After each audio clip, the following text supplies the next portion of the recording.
নাগরিকত্ব সার্টিফিকেট পাওয়া যাবে না, এটা আপনারা মনে রাখবেন। এখানে যারা বসে আছেন বা আপনারাও কয়েকজন যুক্ত হবেন, একটু পরে আপনারাও যেখানে আছেন এখানে রাজনীতিও জড়াবেন না। আপনারা নাগরিকত্ব ইস্যুটা সবার, যারা বাংলাদেশ থেকে এসে সবার নাগরিকত্ব ইস্যু, সে সিপিএম করুক, তৃণমূল করুক, বিজেপি করুক, যে যাই করুক, কংগ্রেস করুক, প্রত্যেকেই নাগরিকত্ব ইস্যু আছে। যাদের নাগরিকত্ব রয়েছে, ইস্যু রয়েছে, প্রত্যেকেই নাগরিকত্ব নিয়ে অ্যাপ্লিকেশন করবেন। তো আমি এটা বলবো, এরপরে সংক্ষিপ্ত বক্তব্য বলার পরে আমাদের এই কোশ্চেন উত্তর পর্ব চলবে। আপনাদের তরফ থেকে যারা আছেন, আপনারও যে কনসেপশন আছে বিষয়ে, কি ভাবনা আছে, সেটা বিষয়ে আলোচনা করে আমরা ফ্রুটফুল একটা চাই। আর আমাদের ওই সই করানো হচ্ছে আচ্ছা, আপনারা প্রত্যেকের ফোন নাম্বার দেবেন, আমাদের ফোন নাম্বার নেবেন, আপনারা আলোচনা মন খুলে আলোচনা করবেন। এটা পৃথিবীর সব থেকে বড় সমস্যা। যদি লোক সংখ্যার বিচারে রাখেন, মানুষের কষ্টের বিচারে রাখেন, পূর্ববঙ্গের দেশভাগের ফলে বাংলাদেশের হিন্দুদের যে পরিমাণে অমানবিক পরিস্থিতির মধ্যে দিয়ে যেতে হচ্ছে, এখন তো আরো বেশি।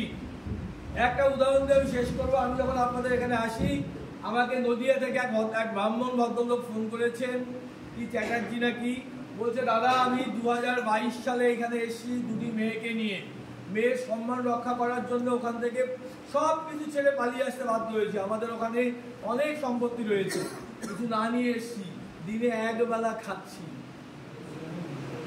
তো এই অমানবিক পরিস্থিতি পৃথিবীর ইতিহাসে অন্য জায়গায় যুদ্ধ হচ্ছে, সমানে সমানে যুদ্ধ হয়, কেউ যার শক্তি বেশি, অস্ত্র বেশি মেরে দিচ্ছে, কিন্তু আমাদের অস্ত্রই নেই, আমরা শুধু মারই খাচ্ছি এই উদ্বাস্তুরা।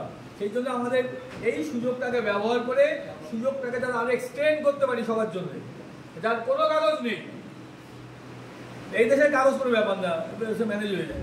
বাংলাদেশে যাদের কোনো কাগজ নেই তাদেরকেও দিতে হবে। তার জন্য আমাদের সংঘবদ্ধ হতে হবে, এবং যারা এলিজিবল, অর্থাৎ যারা আমাদের এখন করতে পারার মতো আছি, তারা আমাদের নামের লিস্ট দেবেন। বিনা পয়সায়, কোনো পয়সা লাগবে না, শুধু 50 টাকা লাগবে। গভর্নমেন্টকে ওটা ফিস দিতে হয়, MAC থেকে। সে তো নিজে এফিডেভিট করবে, সেটা আমার কেন বলছি যে আমাদের কোনো পয়সা দিতে হবে না।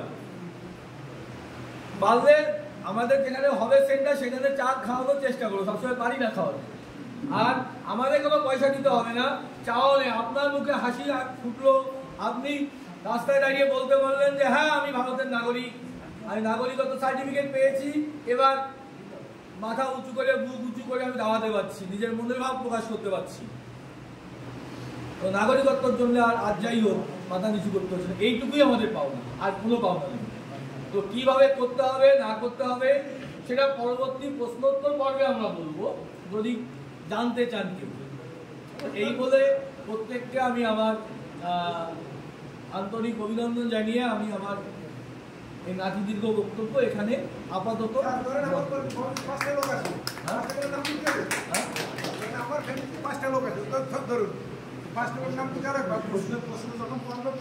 এটা হচ্ছে আপনি বলছেন। আমি বলছি দেখুন, আমি যেটা বললাম আপনাদেরকে আপনাদের কনসেপশনটাকে ক্লিয়ার করার জন্য, যে আপনি আর ভয়ের মধ্যে নেই। আপনি যদি একটা কোশ্চেন আসতে পারেন, আপনারা করবেন না হয়তো, আমি যদি অ্যাপ্লিকেশন না করি তাহলে কি হবে? না করলেও আপনাকে এই দেশ থেকে কেউ বের করতে পারবে, মানে বিদেশি হিসাবে। কারণ ওই 14 সালের 31 ডিসেম্বরে গল্প বলা হয়েছে, আপনারা তো ওই পর্যন্ত বের করতে পারবে না। তারপরে 24 সাল হয়, তাহলে ওই পর্যন্ত বের করতে পারবে না। আর অ্যাপ্লিকেশন করলে তো আপনার নাগরিক সার্টিফিকেট পেয়ে যাবেন। ধন্যবাদ।